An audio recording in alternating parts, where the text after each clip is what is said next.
Everyone to the Weaver County Commission meeting. Today is Tuesday, August 19th, 2025. I'm Commissioner Sharon Bowles. I'm joined by Commissioner Jim Burke and Commissioner Gage Frower. I'll invite the audience to join us in the Pledge of Allegiance, and after that, Shelley Hallisey will lead us in a moment of silence.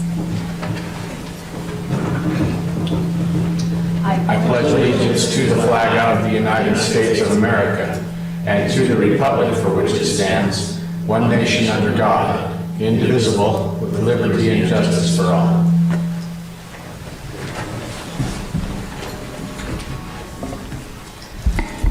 Please join me in a moment of silence to honor those that are affected by the tragedy in Tremonton.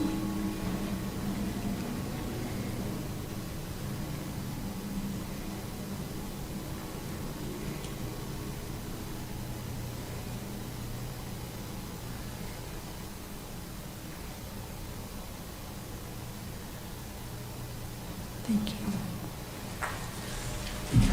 Thank you, Shelley. Thank you. Item D, Commissioner comments. Commissioners, anything to share? None for me, thank you. Okay, we will move on to item E, agenda-related public comments. Comments will be taken for items that are listed on the agenda, and we would invite anyone to come forward who would like to speak. Okay, seeing none, we'll move to item D. Yeah, back to D. I thought it was its own agenda item. Wow. It's a good thing you're in the audience, Shelley.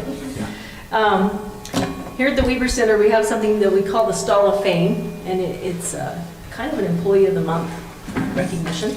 Not everyone who we'd like to recognize works in the Weaver Center, and so we want to take an opportunity today to recognize Alicia Gammon from the Health Department, and this is the nomination that she received. I'm going to invite Brian Cowan to come up after that and maybe expound a little bit.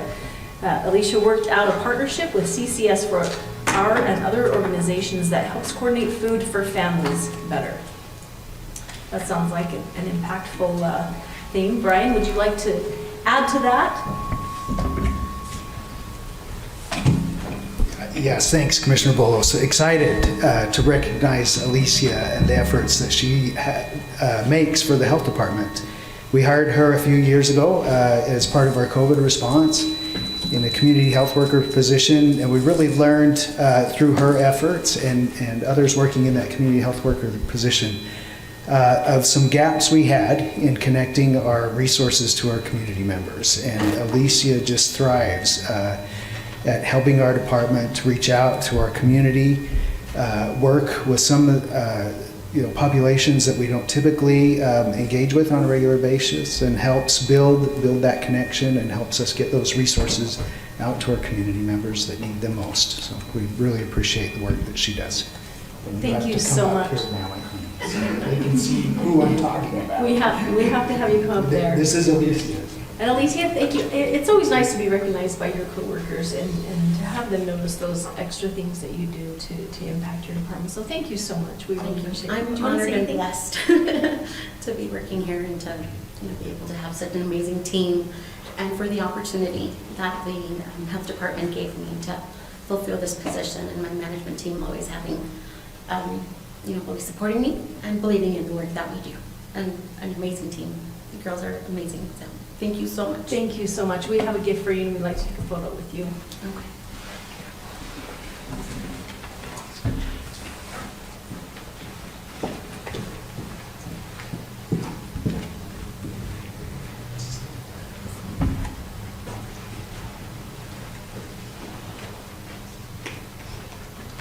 Good enough, right? Hey. I'll come over here. All right, right There here. you go. Here's the medal.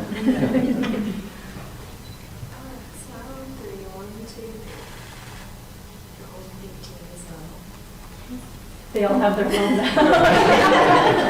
Did you should take one of the team going like this? All the team come All up. the team, go with Mary. We're participating. Get the team up there.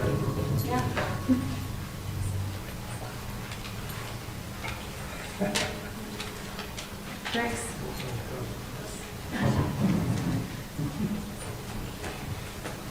Lori, you gonna come? Oh, no, I'm going to take a picture.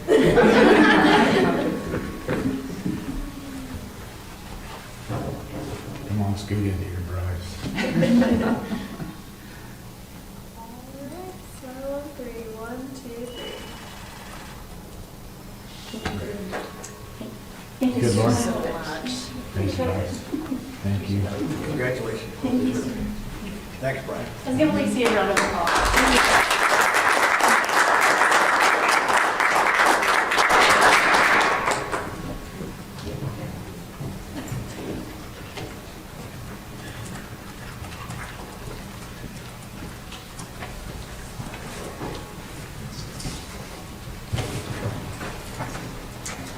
Okay, now we'll move to agenda item F, consent items. Number 1, request for approval of purchase orders in the amount of $129,928.37. Number 2, request for approval of warrants numbers 105719 through 105770 and 492471 through 492567 in the amount of $1,192,721.86. For a summary of warrants and purchase orders, Ricky Hatch. Thank you, Madam Chair. We issued 11 purchase orders this week for $130,000. Just under half that amount, $61,000, is for the jail to go towards the CSI evidence room improvements. 23% or $29,000 is for the library to purchase software. 13% or $17,000 is for the IT department to purchase desktops and computer equipment. And 8% or $10,000 is for the roads department for repairs and parts. As far as checks, we issued 149 warrants this week for $1.2 million. Just under half that amount, $550,000, is for the transfer station, which was mostly disposal fees. 9% or $102,000 is for the jail, and that's for food, training, and building maintenance. 8% or $91,000 is for the library, books to go towards books and materials, utilities, building maintenance, and software. And then 2 items at 6% or about $70,000, one for property management to purchase an emergency generator, and the other is for the roads department to purchase road supplies and fuel. The top 5 vendors that we paid the most to this week: Republic Services for $532,000, State of Utah, $71,000. That's mostly gas purchases through the state gas system. Wheeler Machinery Company for $65,000, Elior Incorporated for $58,000, and Molding and Sons Landfill for $46,000. Any questions for Mr. Hatch? None for me. Thank you. Okay. Item 4, request for approval of new business licenses. Number 5, request from the Weber County Tax Review Committee for approval of to refund $231.98 on parcel 40-305-0520. This is a state assessed property under state code 59-2-1321 and county code section 2-11-7. The recommendation is to refund the taxes paid from 2001 to 2024.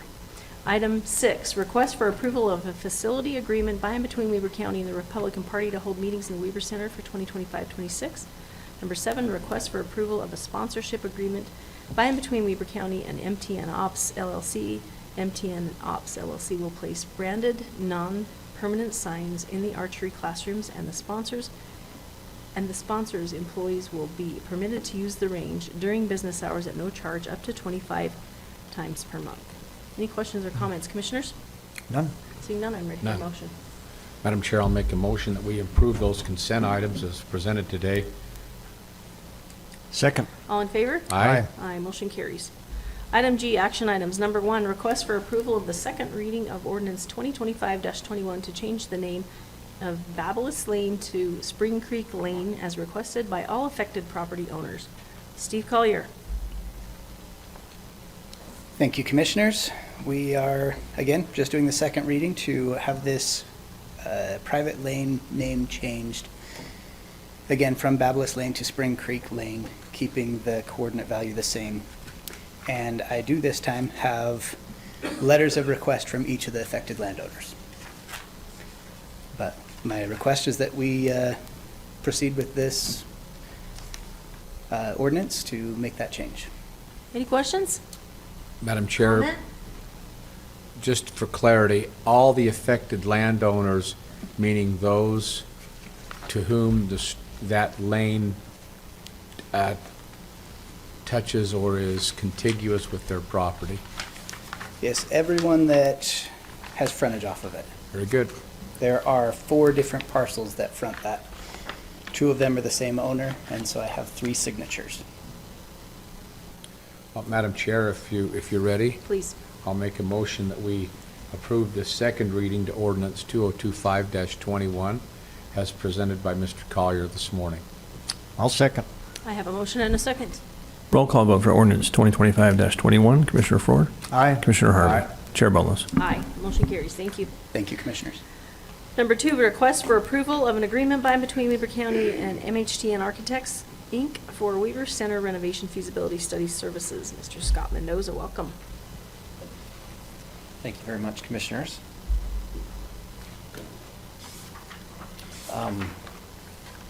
Just as you mentioned, this is a contract, it's a standard AIA contract between Weber County and MHTN Architects for a Weber Center renovation study.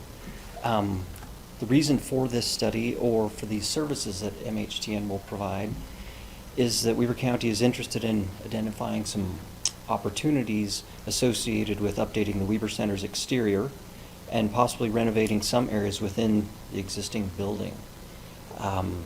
To identify the opportunities, MHTN will study, and the study will take place and it will consider improving items such as improving the public's experience and customer service by making Weber County offices easier to find and easier to access. They'll be looking at a full-blown wayfinding program for us, so when the county's customers come to the Weber Center, it should be very easy for them to see the signage and know which floor to go to get to which office or what services they need. In addition to that, they'll be looking at office layouts, which can lead to organizational efficiency, and something that Commissioner Frower was very interested in was safety, providing safety, and maybe not have every area within the Weber Center accessible to everyone all the time. They'll also be looking at the Weber Center's interface with a parking structure that will most likely be built in the future. MHTN will lead all workshops and meetings. They're going to develop a final study report to document the findings, recommendations, opinions, phasings, and the most important part of all of this is the cost estimates associated with that study or each piece of the work that could be done. The cost of this study is $48,790, and it's anticipated to take about 16 weeks to complete. If you have any questions, I'd be happy to answer them. Any questions? No questions. I'm happy to make a motion and comment if I might, Madam Chair. Please. So I would move to approve the agreement between Weber County and MHTN Architects for Weber Center renovation feasibility study services as mentioned by Mr. Mendoza this morning. I would just say, this has been a work in progress. I said that again this morning. We started out with EDA about 3 years ago, anticipating the future parking terrace. We're getting closer, believe it or not. We don't know exactly when, but we are getting closer, I can tell you that. And this becomes an integral part of that. My concerns have obviously been, this is an older facility. A couple years ago when we took sole ownership of this building and ended up purchasing interest from Woodbury Corporation, it really became our responsibility as a public facility to provide safety for our employees here at the county. And that's, if you look at the facilities being built today for public facilities, we're a little behind the curve in terms of making sure that our employees have the best working environment, the safest working environment we can. And again, we need to do that at the lowest possible cost. But I'm of the belief that if we were negligent in providing the safety because we felt there was a better need for the money, it would be money that would not go to the right location. So that with the parking terrace, and as Mr. Mendoza mentioned, part of this study is to say, okay, how can we better serve the public in terms of making their experience here, and in general thinking that this will be an experience that will start at the parking terrace and move into the Weber Center, we need to know how that all functions.